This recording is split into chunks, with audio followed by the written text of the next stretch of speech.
So let's get the afternoon kicked off. So I'd like to start this afternoon first by acknowledging the traditional owners of the lands where we all meet today around Australia and indeed around the world, and pay my respects to the elders past, present and emerging. I join you today from the lands of the Bunda Bunda, the Balai, the Gureng Gureng and the Gurang people. And for those who don't know what that is, we would often refer to that as the Discovery Coast between Gladstone and Bundaberg. And I'd also like to pay my respect to any Aboriginal and Torres Strait Islander people or First Nations people around the world joining us today or watching this as a recording. So this session of today's Men's Health Research Symposium specifically focuses on masculinity, though it's been a theme that's run throughout the day. The way this session is going to run, we're going to give each of the speakers about 5 minutes to sort of give us some insight into their approaches to using masculinity for research. We've provocatively called the session researching masculinity. Is it good for men's health? Though I'm going to assume that as each of the researchers is speaking about how they're using approaches to masculinity, they'll land towards the positive, but be interesting to sort of untease some of the challenges and complexities which have already been raised today as we get into more of a kind of a discussion and also a Q&A. I mean, I know there's a lot of people been chatting about their perspectives of using masculinity as a framework for working with men and improving men's health.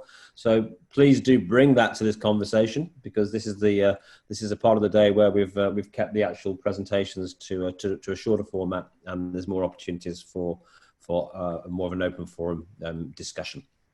But in the meantime, please continue to use the chat feature and let us know what you're thinking as the conversation goes along, and we'll find ways to bring more of you into this conversation over the next hour or so.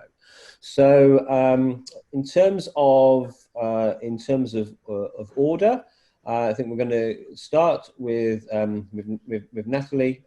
We'll come to Stefanie, and then Cristina, and then Miami. So you know when to expect me.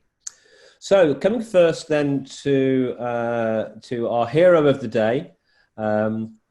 So Dr. Stephen Roberts, for those who don't know, has done a lot of work with VicHealth, looking at healthy masculinities as a framework for health programs, and was a key cornerstone of the conversation we wanted to have today, and he absolutely would have been here, I know, if he could have been. Unfortunately, he couldn't. But Natalie Russell, who's the principal program officer in terms of mental well-being at VicHealth, actually oversees a lot of VicHealth's work in this area. So whilst not sitting in a university, she is the perfect person to start this conversation for us. So I'll just hand over to you, Natalie. Thanks for stepping in at short notice. I know you'll have lots of pertinent information to share with us about what VicHealth has been doing in this particular area. Great, thanks, Glenn. Yeah, thank you for inviting me at the last minute to stand in on this event. It was actually a really timely invite, given that we're currently planning a series of online events next month, where we'll be launching a suite of new healthier masculinities, resources and research related to our work in this space. So just firstly, I just want to give a bit of a rundown of the work of VicHealth for those that might not be familiar with it. So we're a statutory authority. Our aim or our remit is to keep Victorians happy, healthy and well. We work across 5 strategic imperatives. This includes promoting healthy eating, promoting physical activity, mental well-being, and reducing tobacco and alcohol consumption. So within the mental wellbeing team where I'm based, we have a focus on a number of different portfolios. This includes social connection, loneliness, and gender equality. And so our work in healthier masculinities was born from our 15-year history in the prevention of violence against women, and more recently a broader focus on gender equality. Back in 2017, we really started to shift our attention to how we might support the engagement of men and boys in gender equality, given that our focus to date had been squarely and rightly focused on the empowerment of women and girls. So around this same time, we're seeing that international and national bodies such as the World Health Organization, Promondo and others were calling for greater attention to engaging men in gender equality if we wanted to make significant gains in this space. So also through some of the data that was coming out of the National Community Attitudes Survey into gender equality, we were seeing some real concerning attitudes to violence against women and gender equality, particularly among young men. But there was also an increasing interest in this topic of healthier masculinities from our partners working in local government, community health, and the sports and education sectors.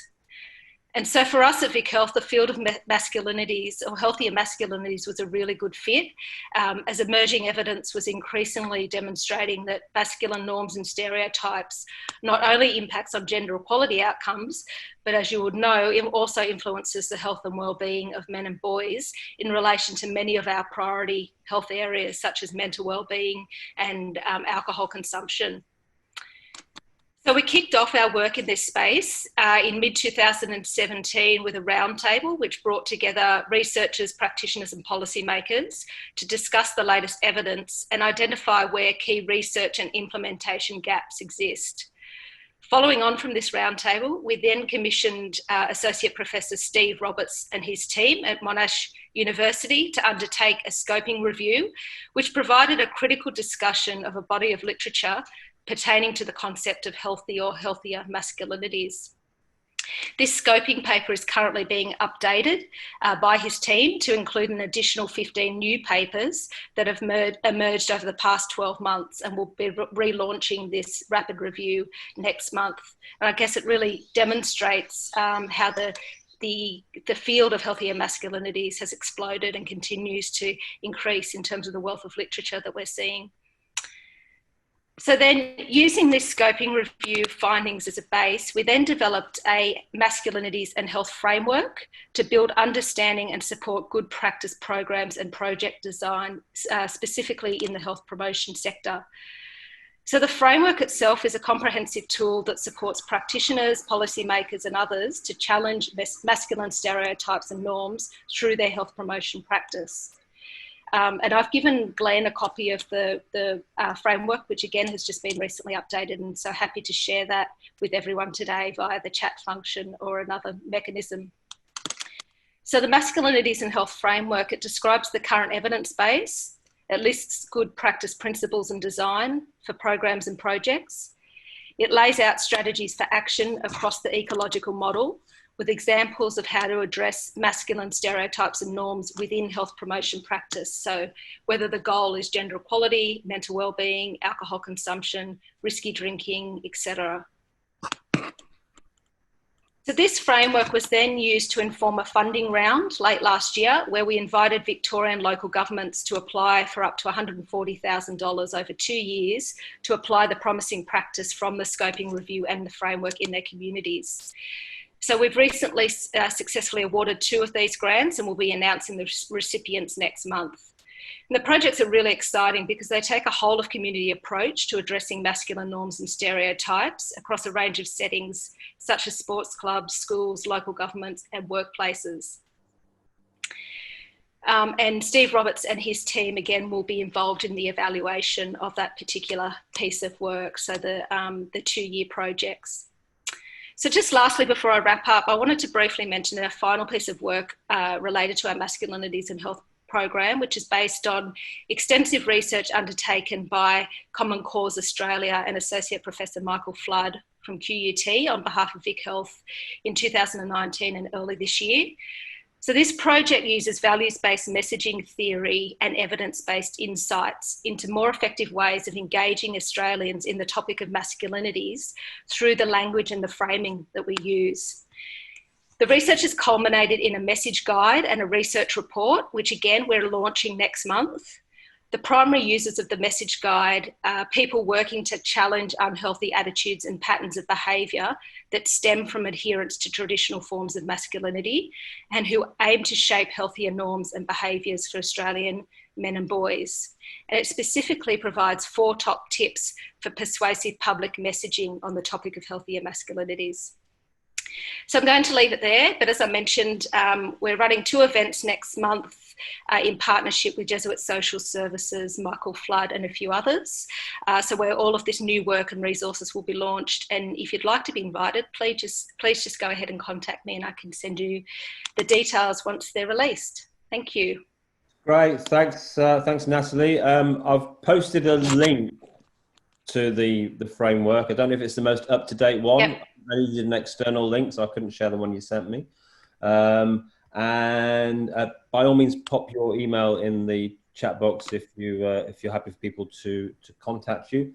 And for those interested in the man box, we've got not Matt Tyler, Paul Zappa of Jesuit Social Services doing a talk about the man box project, which is in some ways linked with this work at our event tomorrow, which is working with young men.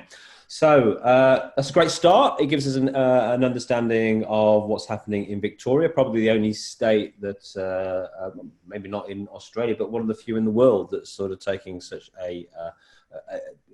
giving such a strong steer to this particular approach to men's health. So we're going to hear from please stick around for the Q&As and the discussion, if you would, Natalie. And if I haven't said it, I don't know if I mentioned it already, but you are our hero. I cannot say thank you enough for stepping in at short notice, and by no means a poor substitute. Absolutely fantastic knowledge and information you've given us there, plus some openings for further engagement. So thank you very much indeed. Thanks. So I'm going to come next then to Professor Deborah Turnbull, and just to check, Deborah, is Stefanie with us? Yes, she's here. We're all ready to go. Marvellous. So I'm going to ask Professor Deborah Turnbull, who'll be joining us in the Q&A, just to introduce Steph, because she recommended Steph, and I should say Dr. Stefanie. And because I've never said your surname out loud, that's why I'm just being very, very, very formal and friendly. But I'm going to give it a go, and do please correct me, Stefanie.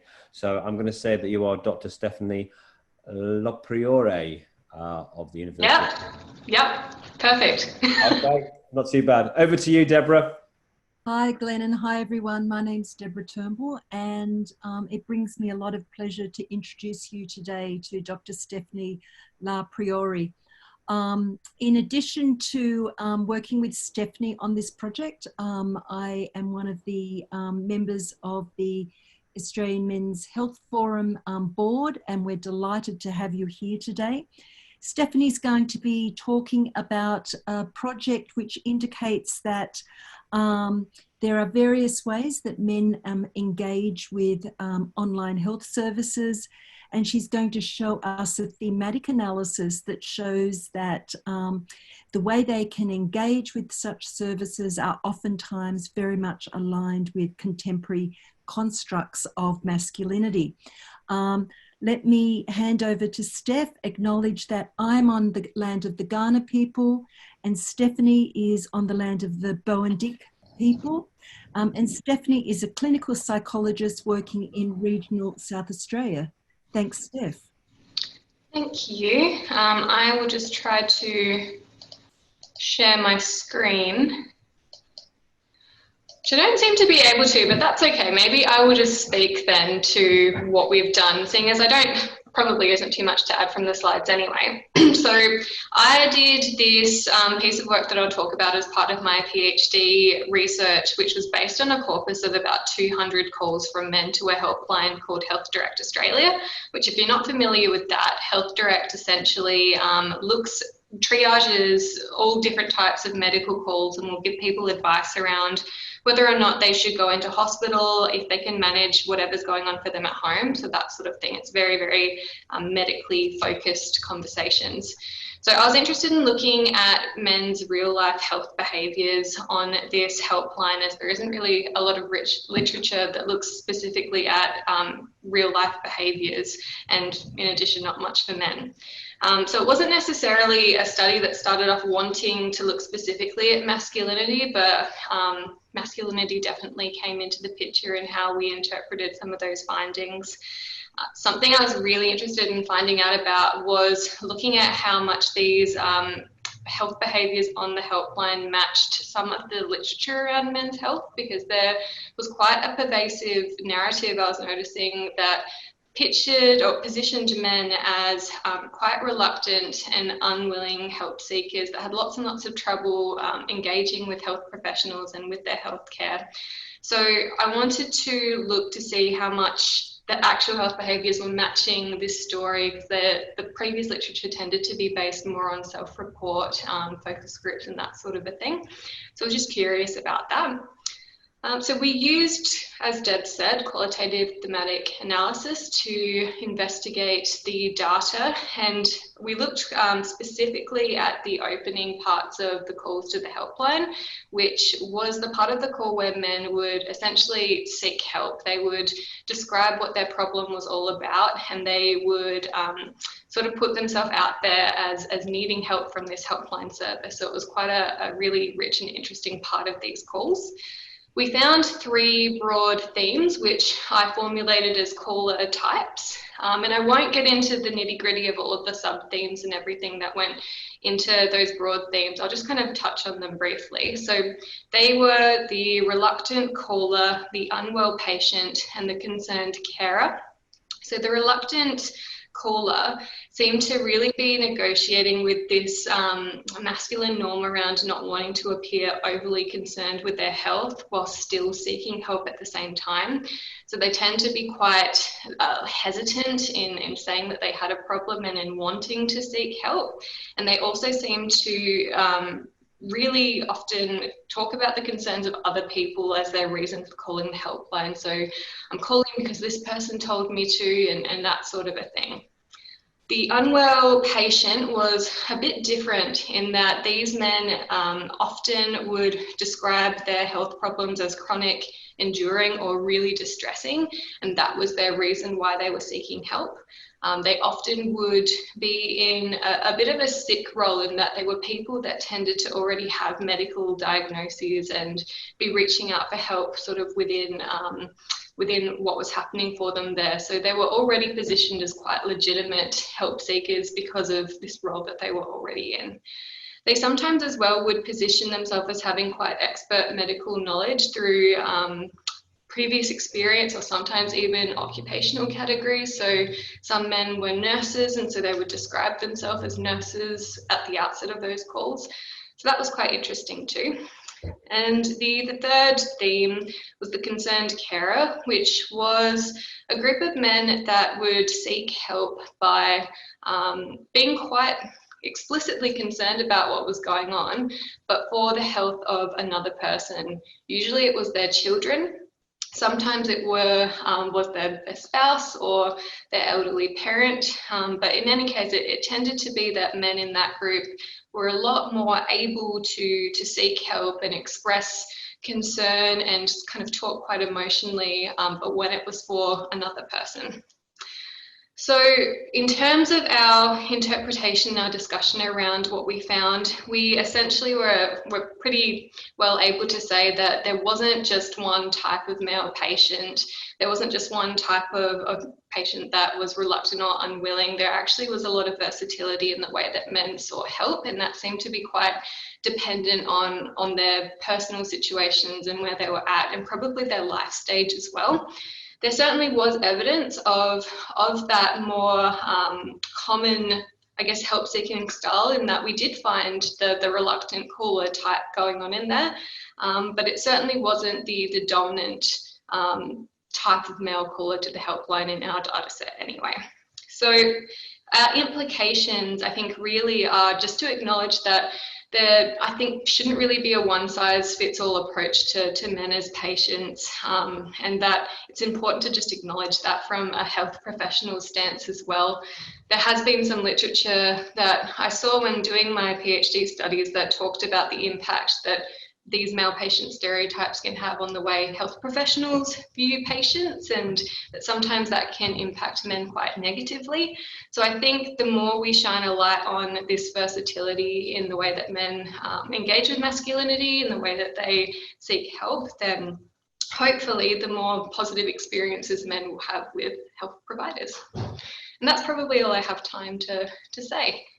Great, thank you very much, Stefanie. So thank you for giving us an understanding of how masculinity may play out at sort of that medical interface, and also how we can use the knowledge of that to better provide service to men through the health system.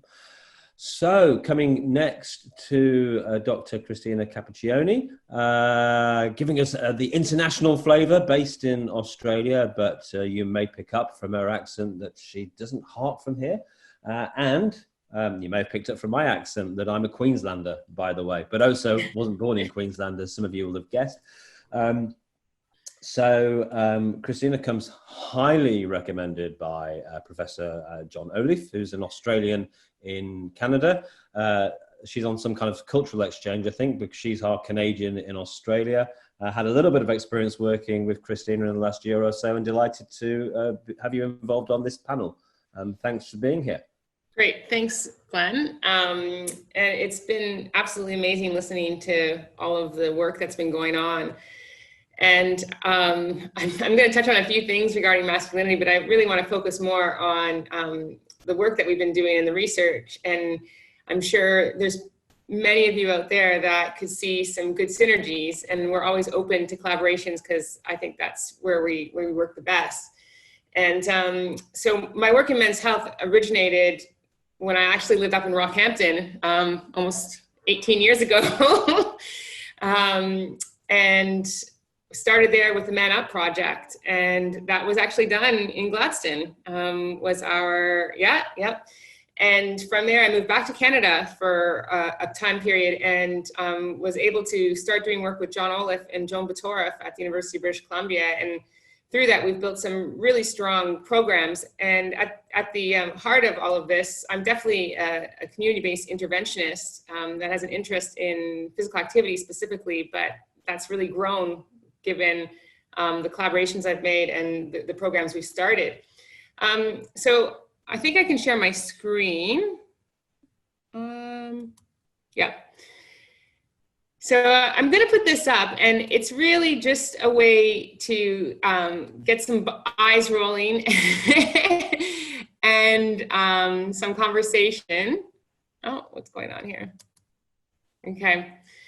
I put this up right now because the idea is, I think there's many different ideas of masculinity. And I think that us as individuals, females, males, everyone, we're not doing the best job in how we, I guess, send the message out there. And I don't think we do the best job in how we understand the diverse masculinities, not just in Australia, but across the world, globally. So today I'm going to just chat to you a bit about the programs that we started in Australia, but also some in Canada, because many of those programs I'm now bringing over this way because I see the great transferability between, I guess, the model or the framework that we've developed. And not new to any of you, but what we have noticed is that there's definitely an estrangement from initiatives or even being involved in programs specifically around prevention. And I don't necessarily know it's not because we're not able to reach them, but I think it's more because these initiatives don't reflect or appeal to their own values, their diverse masculinities, or the interests that they identify with. And when I say they, I can't stress enough how diverse they are, and that sometimes is the issue. And I think what our idea is that, yes, our programs are all gender sensitized, but more importantly, we are trying to bring men into these programs. And when we do, we're trying to take a gender transformative approach where we're really trying to use these programs to help develop this shift where we're not asking men to change. We're not asking them to try different things. We're asking them to align their own masculine values with the health values that we hope we describe in our gender sensitized programs.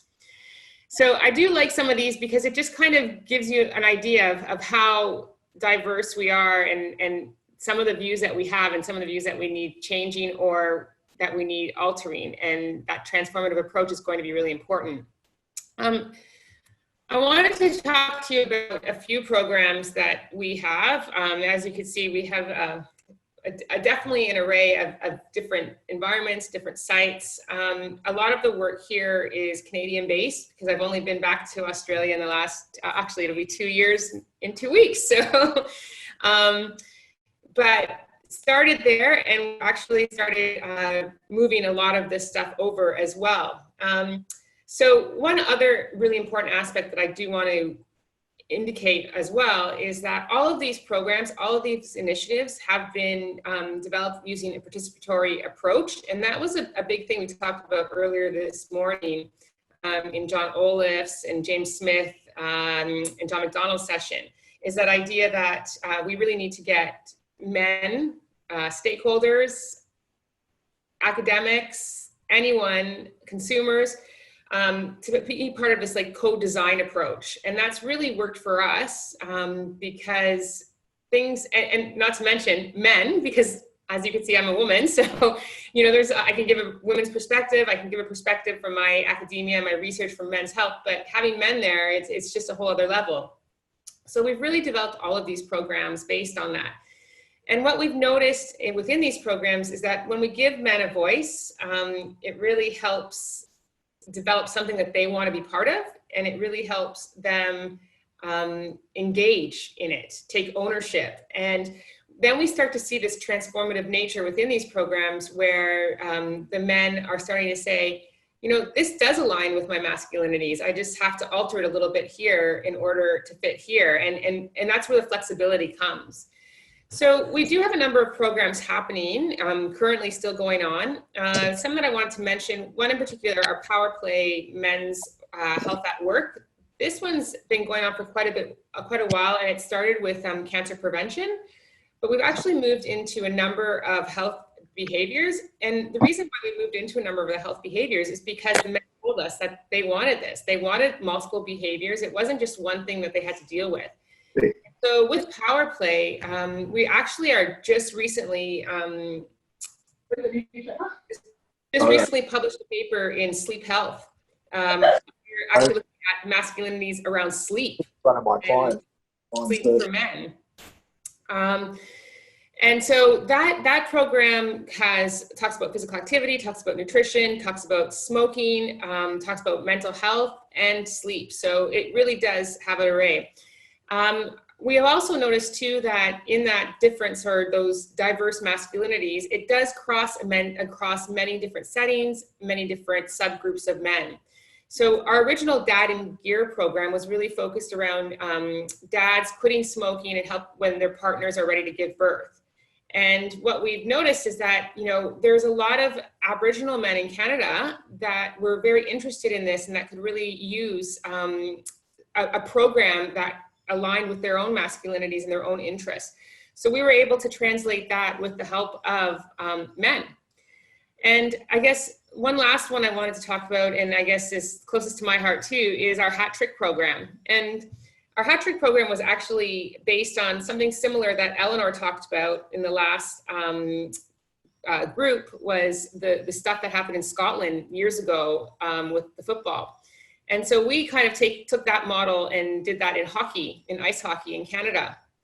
And so when we did come up with Hat Trick, which is your 3 goals, we actually realized that Hat Trick originated in cricket, the word hat trick. And so we were like, oh, this works perfect when we come to Australia. So we've recently just had a number of consultations with men, and we actually were running our first Hat Trick program was starting April 2nd, and then bam, pandemic around the world happened. So that's actually been held off. But the biggest change that we got, and this was again from the men and from their masculinities and how it all played out and how it transformed actually when they got to the program. So not before, but when they got into the program, was the idea around mental health and how men want to talk about mental health, how they want to do mental health. Maybe how we frame it is a little bit different, but we've actually made that one of the 3 hat trick modules now. So instead of physical activity, healthy eating, and social connectedness, which the original hat trick was, we've moved to physical activity, healthy eating, and mental fitness. And yeah, so that's kind of the space we have going on right now. So there's lots happening and in lots of different environments and lots of diversity. But I guess take-home message for me and for the masculinity aspect is that that participatory research, that co-design, is really important in order to, I guess, get those prevailing masculinities and being able to align them with the health-related aspects that we're looking at. And so that's about it. Right, that's a great insight, Cristina. And I've realised without even designing it this way that we've gone from kind of a policy funding perspective to a specific research perspective to a kind of a practitioner designed intervention perspective, which means we're getting a nice balance in this conversation, as it should be. Not wanting to put any of you into rigidly stereotyped boxes about what you've just talked about, by the way. Now, the observant of you will have noticed that, I will come back to you, Cristina, when we get to the conversation. The observant of you will have noticed that apart from me, we have actually had a session on masculinity with 4 women talking so far.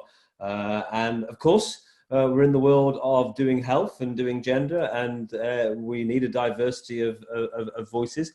But it's a bit of a frustration that we don't have more, not in any way criticism of any of the female voices we've had. It's a bit of a frustration that we don't have more male voices in this conversation. So by no means tokenistically, because obviously we also had Dr. Stephen Roberts lined up, but by no means tokenistically, I'm pleased to say that our final speaker is a bloke. And more besides. So it's the first time I'm going to have heard him speak, but when I saw his biog and some of the stuff he'd written, I thought this is definitely someone we want to have in this conversation. So I'm going to go now to our final panelist, who is Byami Williamson. I'm going to have a go, Byami, and please correct me in terms of pronunciation. Is a Nyuhalai man from the northwest of New South Wales and southwest Queensland. Byami is a PhD scholar with the Centre for Aboriginal Economic Policy Research of the Australian National University, and his research areas include Indigenous men and masculinities. And I think you joined us for some sessions yesterday in our Aboriginal male health meetup, but the first time we've had you speaking at an event. So you're very welcome, Byami. Good to see you. Yeah, thanks, Glenn, and thanks for inviting us to be part of it. So this is one of my first engagements with this organisation, and it's great that you've, I feel, it's fantastic to be speaking and to be speaking on this panel as well on a pretty important topic, I think. So yeah, Byami Williamson. So my people are Yuwalio. We come from northwest New South Wales, but my mother comes from to continue with the Queensland thing. My mum comes from Cloncurry and I grew up in Mount Isa. So it's a bit of a transition coming from one of the hottest places on earth down here to Canberra, where it's currently sort of, 2.5 degrees in the sun. But no, been down here for some time and love it. Yeah. And a PhD candidate at ANU investigating Indigenous men and masculinities. So Glenn, I'll give you a further props, mate, because you've designed this panel really well, because it's perfectly followed on from Cristina to myself, because much of my thinking for my PhD topic actually comes from my time in Canada. So I did my master's at the University of Victoria, and it's over there in Canada, which kind of seems to be the epicenter of Indigenous men and masculinities, and people leading, native academics leading the conversations on Indigenous men and masculinities anywhere in the world. So a lot of my thinking comes from my time over there, and it's a country that I love, and you know, hopefully one day someone will offer me a job and I'll get to go back there. So I've prepared my opening statement to try and respond to the central question of this, I guess, of this panel session, and that is researching masculinity good for men's health?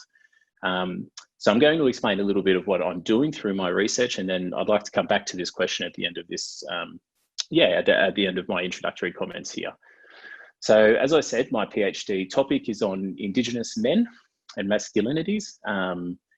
When thinking about this topic over a number of years, I started to examine the emerging academic field of Indigenous men and masculinities. And as I said, this field has a primacy coming out of Canada, but with some important contributions from Aotearoa, the United States, and also here in Australia. But examining the literary field, there was one thing that struck me above all others, and that is this field, this emerging academic field of Indigenous men and masculinities, seems to be constructed as a mode of critique and a challenge to dominant Euro-American models of masculinities. Notwithstanding that that's a really valuable critique and a really valuable insight, I also think that constructing a research field simply as a mode of critique limits rather than liberates this idea of, like, you know, of Indigenous men. Who are Indigenous men and what can they be, and what can't they be? So my PhD topic, I guess, you know, is trying to address some of these gaps in our knowledge by first reconstructing who men were in these lands pre-colonisation. And even thinking about that idea of who men were in these lands, it already kind of, I guess, challenges how we think about these topics. I mean, before Europeans came here to this place we now know as Australia, there were no Indigenous men. There were no Aboriginal men. There were no Black men. There were only men. So thinking about it in this way, I think immediately challenges how we engage and opens up new possibilities in our research through the research. And I think this is the exciting opportunity that research offers us. So my PhD topic is begins by reconstructing pre-colonial masculine identities. So we can, you know, thinking about who were men in these lands before Europeans came. By understanding who men were, the roles that they performed and the identities that they had, we can then start to look at the impacts of colonisation on those identities. So we can look at, you know, things like the well-known impacts of colonisation, things like conflict and massacres, introduced disease and the removal of people from their country and onto missions and reserves. But we can also look at the lesser known impacts, such as the domesticity of Indigenous men and families, the impacts of non-Indigenous men having families with Indigenous women, and also where Indigenous men have been able or allowed to participate in economic and civic life and where they haven't been. So we can put all of this together to form a picture of how men have changed over time. And then from that, we can then kind of launch into this question of who are Indigenous men now and why. So are the identities that Indigenous men possess, are they and the roles that we perform, are they of our own making, or are they a product of, you know, this careful social, cultural, and economic engineering that settler colonialism has imposed upon these lands? So it's kind of a journey of tracking masculine identities over time, and I think by doing that, we'll be in a positive place to engage not only who Indigenous men are now, but why they are like that. So that's kind of my topic explained in a short 3 minutes. But then to bring it back to this session, I'd like to kind of come back to that original question of, is researching masculinity good for men's health? I kind of think it would be better to reframe this question from, you know, is researching masculinities good, to how can the research in masculinities be useful to promote the health of men, including Indigenous men? By kind of shifting our mindset and how to make it useful, for me anyway, has provided an important academic scaffold that I've used to design my topic, and you know, I guess in the intermediate stages, it's already proving successful in getting people interested and wanting to engage. And of course, the more people that want to engage, well, then the stronger the research process and the research output. So I'll leave it there, but again, really excited to be a part of the panel and really interested in having a discussion. Great, thanks, Bayami. That's a great first introduction to your thinking and your work, and I hope we get many more opportunities to involve you in conversations and pick your brain and get your thinking before you disappear to Canada. Though, as this morning's session demonstrated, just because you're somewhere else in the world doesn't mean to say we can't include you anyway. But it'd be nice to engage with you while you're still on this soil. And you just gave me a flashback at the beginning to, I know this is probably about 300 kilometers away, but based on the outback, that's practically next door.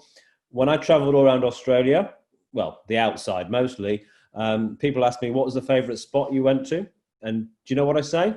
I say Camberwell, which is the other side of Mount Isa, as you'll know. And I'd say to people, I'm not recommending you go there on a holiday, but the 5 or 6 days that my missus and I spent just camping out by the creek in Camberwell were the 5 or 6 of the most just special days ever. So I know a little bit about that part of the country, having spent a happy couple of weeks there. Well, you mate, it's a good enough place that even Slim Dusty wrote a song about it. Yeah, right. There you go. So, okay, where are we going to take this conversation? As Bayami's just actually torn up the question and thrown it out for us, we may need to go somewhere different. So we've got about half an hour, and I'm really interested and keen in this session to get some contributions from the floor. But I do just want to pull the conversation back a step, and I want to ask you just so that it's wrestled with a little bit. I want to ask kind of like, possibly what is the fundamental question in this conversation, which is, what is masculinity? How do, from an academic or from a policy perspective, how do we define it? Is there a right or wrong way of defining it? Because even the definition of masculinity is clearly a social construct, and from my perspective, there are lots of different ways of measuring the thing that we might call masculinity. So I'm interested to hear your takes, each individually, on how do we actually define and as it's a research conference, and measure. How do we define and measure masculinity? And we'll go back around the panel and also include Deborah into this conversation. So, and I'll start with you, Natalie, if you're happy to wrestle with that kind of academic. Yeah, sure. Yeah, I guess I'd be keen to talk about two differing points of view here, if you like. One is, I guess, in relation to practice, first of all, in terms of the health promotion practice side of defining masculinity and thinking about outcomes and indicators around masculinity. And then the second is some really insightful work from our values-based messaging guide in relation to engaging the general Australian population in the idea of masculinity. And so I think they're two very different perspectives. And so in terms of practice, I guess, within our framework, what we've done in terms of thinking about masculinity is we've looked at it across the ecological model in terms of, outcomes related to the individual or the relationship level. So, masculine norms and stereotypes for individuals. We've looked at it at the organisational level, so in relation to what types of changes we'd like to see across some of those settings that we work with in our health promotion practice, like in the sports sector, education sector. And so some of those shifts in structures and norms, social norms at the organisational level, and then again at the community and the systemic levels. And so I think, what we've sort of done within our framework is suggested what some of those outcomes could look like as it relates to a number of health and wellbeing practices. And I guess we've defined them in the framework as healthy versus unhealthy masculinities, or those types of norms or stereotypes that either, support health and wellbeing or detract from health and wellbeing, and things that are characterised when we talk about, say, harmful masculinities might be discrimination and disrespect, aggression, sort of risky and controlling behaviours. And then on the flip side, we've looked at sort of more of the healthier masculine norms and stereotypes, which are sort of, ideas of displaying, loving, caring kind of traits, or sort of positive health and wellbeing behaviours, asking for help, those kinds of things when we're talking about mental wellbeing, emotional vulnerability. So that's kind of a snapshot, I guess, from the framework in relation to how we've captured masculinity and masculine stereotypes and norms within that.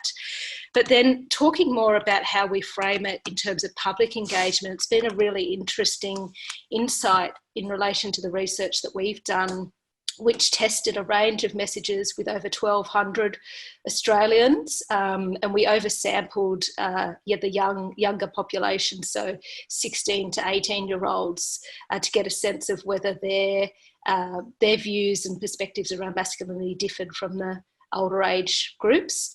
And there was differences in terms of what young people thought about masculinity. But interestingly, we found that the words masculinity or masculinities didn't resonate very strongly at all with the Australian public.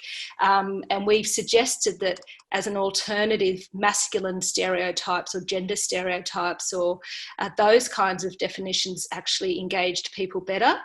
We found that many people don't really know what masculinity is and often conflate it with men, like simply talking about masculinity and men as one and the same thing. So referring to masculinity instead as a stereotype or an outdated set of ideas implies more that it is both something undesirable and external to men. So both of the masculine stereotypes and gender stereotypes tested really well in our research and are suggested as alternatives. And again, the terms toxic and unhealthy masculinities are also suggested words to lose, and instead talking more about harmful masculine stereotypes. Got it. So that's just a bit of a taste of, some of that. Again, I will be launching more of those findings next month. That's great. Excellent start to this part of the conversation. Professor Deborah Turnbull, what are your thoughts? So I think that by and large, I agree with that interpretation about what, comprises a healthy masculinities. I'd probably add to it in terms of thinking not just about physical health outcomes, but also mental health outcomes. And, there's pretty good research evidence that masculinity can really, moderate the impact that health events have on men's self-esteem, their sense of well-being and their quality of life, for example. And I wanted to point to the work of Suzanne Chambers and her group that showed that, masculinity, when you're looking at issues such as erectile dysfunction, in men with prostate cancer, masculinity can be a really important mediating factor between that particular experience and psychological outcomes like self-esteem. At a technical level, we're finding that in our research group at the Freemasons Foundation Centre for Men's Health, where we do mainly research with middle-aged men and chronic health conditions, particularly diabetes type 2. We're finding that Suzanne Chambers' questionnaire, which is designed specifically to measure masculinity in this context, we're finding that to be enormously useful. One of the key learnings for me recently is that the time at which you collect the data is really important. For example, we had a small honours project a few years ago where we were hypothesising that there would be a relationship between diabetes type 2 and health risk behaviours and masculinity, we didn't find the kinds of relationships that we were looking for. And we think it's because that we weren't collecting measures of masculinity, I guess, at the most appropriate time points in the life's stages. So I think issues, yep, I think there are great tools out there, but issues around needing to be thoughtful about when you collect your data. Thanks, Glenn. Gotcha. Thanks, Deborah. And what about you, Stefanie? What have you learned so far in this journey in terms of what is masculinity and how we measure it? Yeah, good question. It's a tough one because I'm learning that there are so many different theories about masculinity out there and so many different ways that people understand it. And I guess prior to doing the work that I did with Deb that I just spoke about, I'd come from a very linguistics background where a lot of what was spoken about and understood was that, you know, the way that we as humans make meaning is through the way we discuss things and socially interact. And there would be an argument then that the way that, you know, gender and masculinity is understood is through behavior and is through language and, you know, the way that people actually make meaning in that sort of a way. So I wonder then if part of the way that we can seek to understand and research masculinity could be through using more of that naturally occurring real life data to see how it plays out more in terms of behavior and social communication rather than, you know, in quantitative type ways.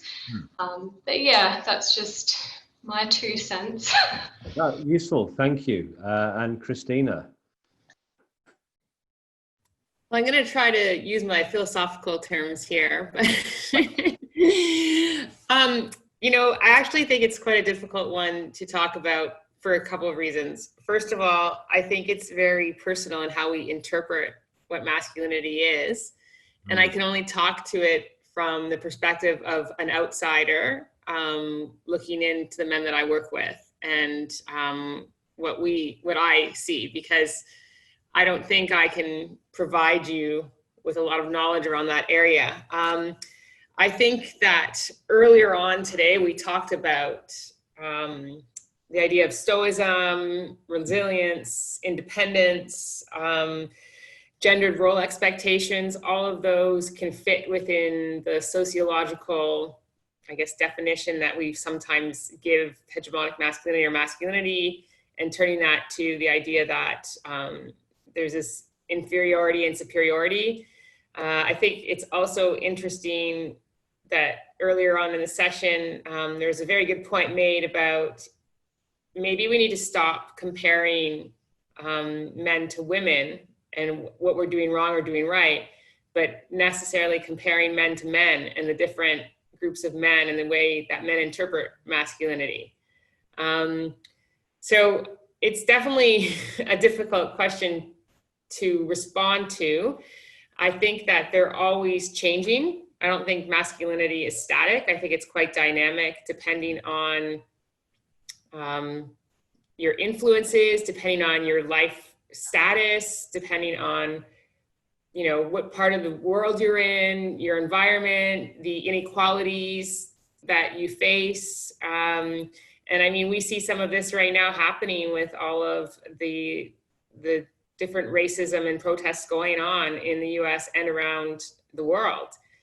And so I guess at a time when we're starting to develop programs and initiatives to step away from those toxic, I guess, masculinities that we talked about before, and really embrace the masculinities that men embrace with or that help them. And so, you know, if you asked me this 4 or 5 years ago, I probably would have given you a much clearer answer. But as I learn more and work more side by side with men, and, you know, I have 2 older brothers that tell me how it is as well. So getting from those perspectives, it's just so much more because it's always changing. And I think that that's what we need to consider. And the fact that how we change the roles, how we change our thoughts about design, and how we, transform programs or use programs to transform the different masculinities is the way forward, I guess, if any of that makes sense whatsoever. Made loads of sense. You've communicated that you're confused after 5 years. Yeah. But on your journey through your confusion, you revealed an awful lot. So thank you. And I'm also going to acknowledge again that we're having a conversation about men and masculinity, and there's all these female voices, all of which are really interesting and rich and well-informed and come from a position of experience. And I want to make sure that we bring some male voices into that. And that's not to put all the weight on you, Bayami. I'm going to make a shout out to some of the guys in the comment boxes. In the comment box, if you want to contribute by turning your mic on in a moment, Professor James Smith, Ian, John, you've been commenting throughout the day, and also in this section, you're really welcome to share some of your comments with the entire room in a moment. But I'm going to complete the journey through the panel first and come to you, Bayami, who reframed the question for us in the first instance. But interesting for you to build on this. To answer this in any way you want, my friend. Yeah, thanks, mate. So I think my response kind of picks up on quite a bit that both Steph and Cristina have already said. But I think it's just like for me, thinking about this question of what is masculinity, sometimes it's easier to think about what masculinity isn't as well. Masculinity is not gender. Masculinity is not sexuality. These are things that really heavily influence masculine identities, and indeed they are interdependent on one another, but they can be thought about and investigated quite separately.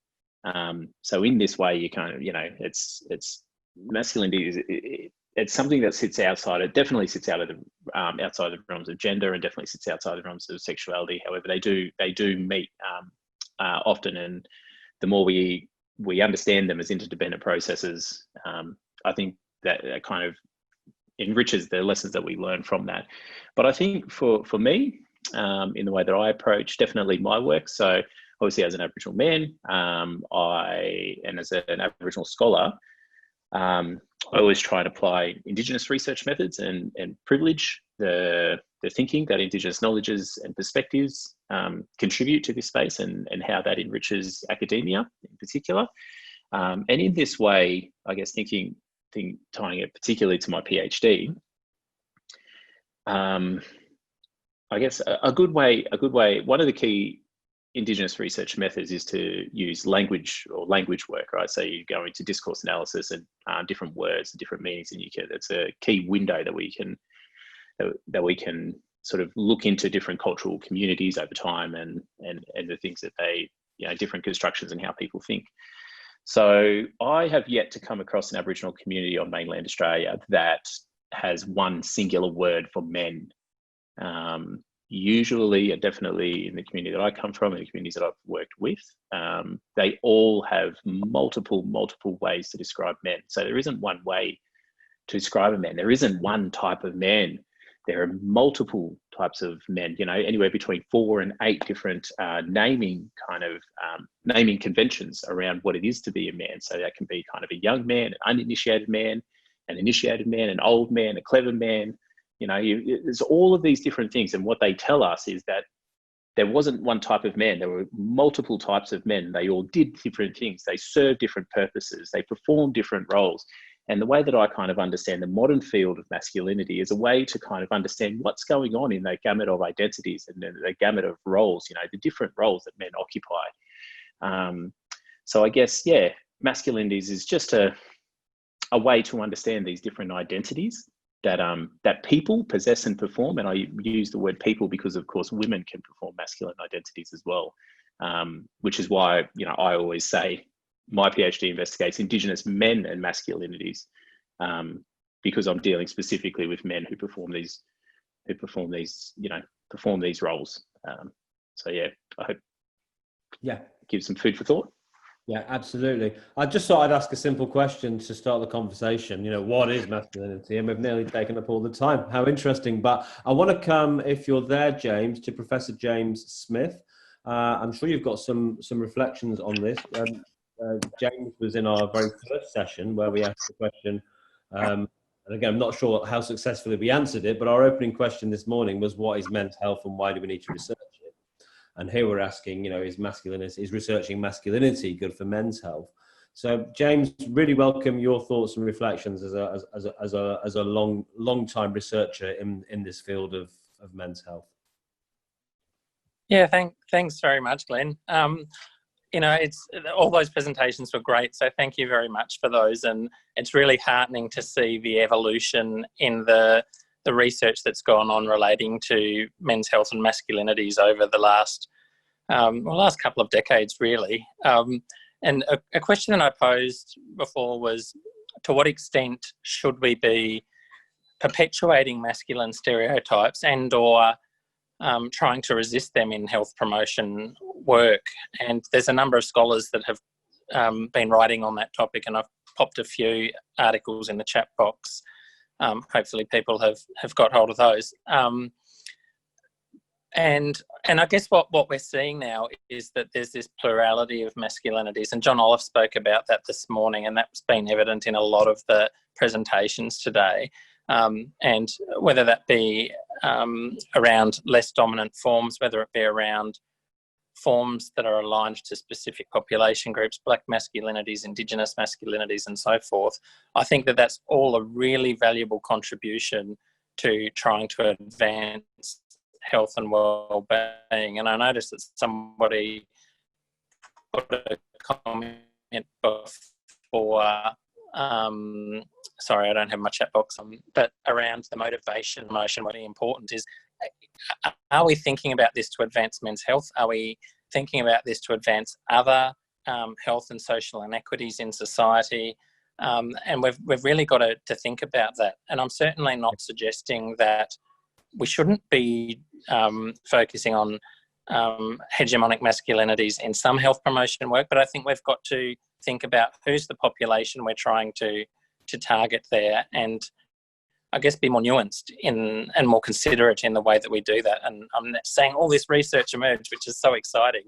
And I really think that we've got a very bright future, both in Australia but globally, to see some really good change.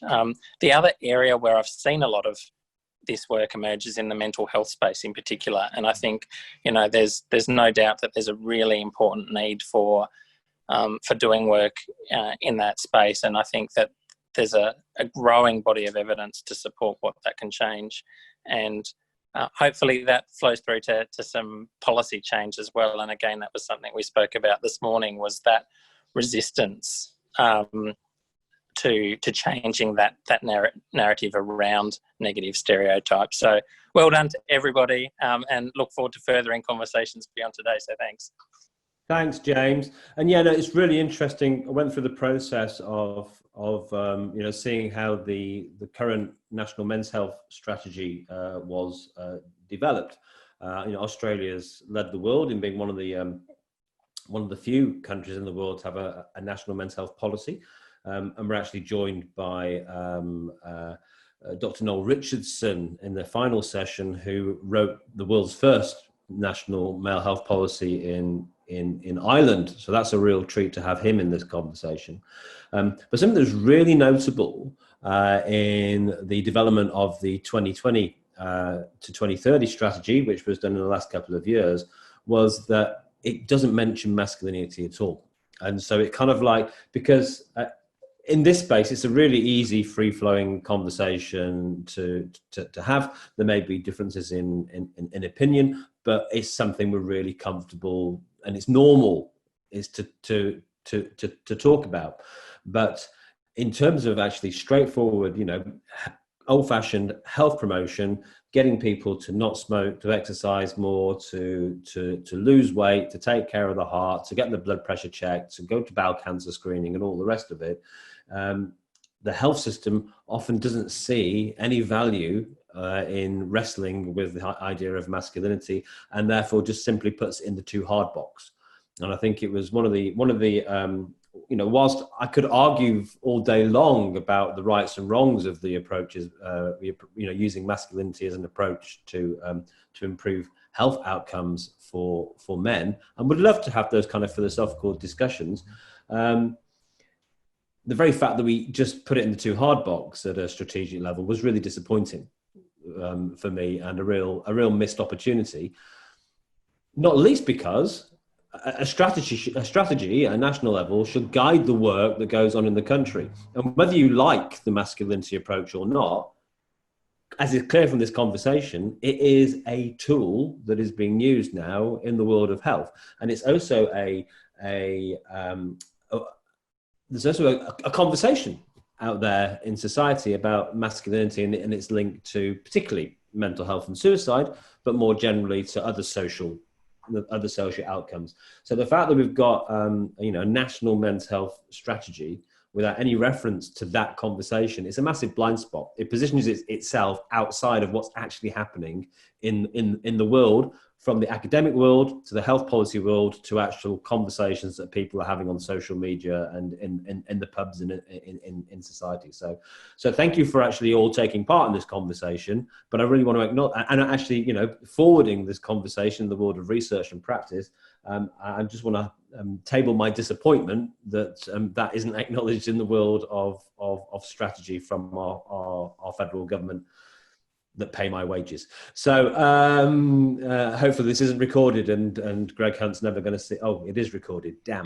There I am again, criticising my employers. Glenn, can I just say one thing, actually? Just from a Victorian perspective, I think, which has been a recent positive development, is that I'm aware that the Mental Health Royal Commission into Mental Health, the Royal Commission into Mental Health Services in Victoria, I should say, has shown some interest in some of the man box research that has been undertaken by Jesuit Social Services. And we've also provided the Commission with the scoping review that Monash University completed for us around masculinities, in which it speaks about the importance around considering masculine norms and stereotypes in relation to mental health services, in regards to access and provision for men. So yeah, that's just, I think, you know, one positive sign, I guess, from a structural and policy perspective, that you know, we hope that there is some mention in that final report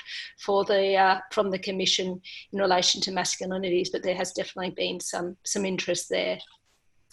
And Glenn, it's James here, if you don't mind me butting in briefly, just off the back of that, the work that Promondo's done in relation to similar work in the UK, the US, Mexico, is changing that narrative at a global level as well. So I think, you know, marrying that up with the Jesuits report within the Australian context is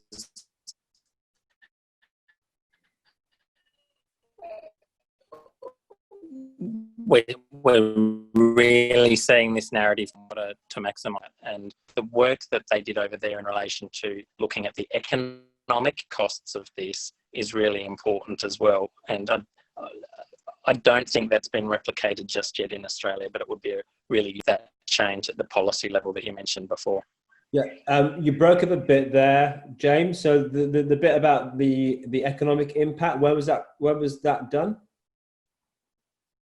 That was done in the US. In the US, yeah, okay. Yeah, and this was... And it's a very similar piece of work to the work that Michael and Jesuits have done. Yeah. So I think this is one of the points that I made at the time of the development of the National Men's Health Strategy, that by ignoring it, we were also ignoring the direction of travel in other countries as well. Because we knew at that time that there was the whole development of the World Health Organization work across the European nations on men's health strategy, plus the emerging work in terms of is it PAHO, the Pacific and America Health Organization, and to simply ignore that and just go, and this is for the next 10 years, I think was an error of judgment in terms of those responsible for making those decisions, because it's put our national men's health framework outside of that narrative, and I'm not sure what we do about that, but it needs to be addressed, because we can't wait 10 years to pick up this conversation if we want to continue leading the world in men's health. But clearly, it's not stopping our researchers and many of our practitioners from grabbing the opportunity. Hey, look, we've come to past 3:15. There's been some great comments here in the chat box too. Do go and have a look at that. I'm going to come back to our panel for any final thoughts. Noting we've gone over time, but also noting that we stopped a little late, and I'll give you this easy toss up to knock out of the park, if I can use a gender stereotype sporting metaphor when talking men's health. Thank you very much. Obviously, women can play baseball too, can't they, Cristina? Though not English people, clearly, because we're not our sport. So yeah, simple setup question. What's your one call to action to those listening today, or those who might listen to the recording in future? Same order around the room. Natalie. Oh, one call to action. Oh, look, that's a tricky one. I think everyone, just hearing the discussions, Stephen, this afternoon have been really inspiring and insightful. And I think it's just great to connect. And I think it's a good thing if we continue to connect and share our knowledge and wisdom and insights in this way. So I guess just by really, just encouraging everyone to stay connected and to share what's working or not working. So, the good, the bad and the ugly. We often only hear about the good things that are working, but I think it's really important to know when things perhaps aren't working, or how we could improve things in relation to our work in masculinity. Great, thank you. Professor Deborah Turnbull, call to action or final message? I think my call to action would be to invite people to continue to research using a variety of different methodological approaches, giving due attention to that notion of co-design. Thank you, Glenn. Great, thanks. And Dr. Stefanie Lopriore. I was going to say a very similar thing to Deb, having a lot more variety and encouraging people to explore men's health masculinity through qualitative, quantitative and mixed approaches, I think would be great. Excellent. Dr. Cristina Caperchione. This is the hard part about going to the end, because everyone takes your answers. You just go what they said.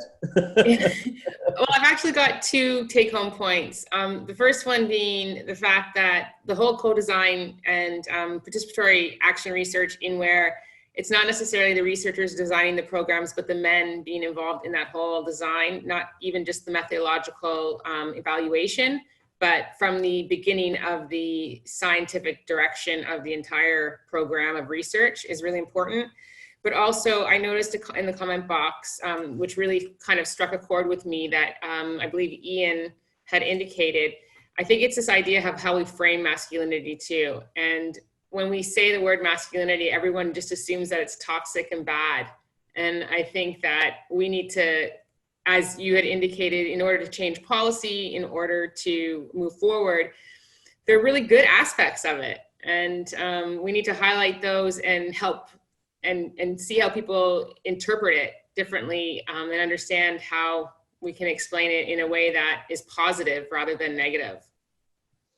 Right, thanks, Cristina. And I'm just going to chip in there and say this really needs to be a conversation that men are involved in, and from the participatory perspective, that men take a lead on as well, which is just a weakness of today's panel, but in no way a criticism of any individual participant on this panel. And Miami. Yeah, thanks. I'll go last, and I've just been really thinking hard about how to say something really smart, from this panel. So thanks, mate. Right.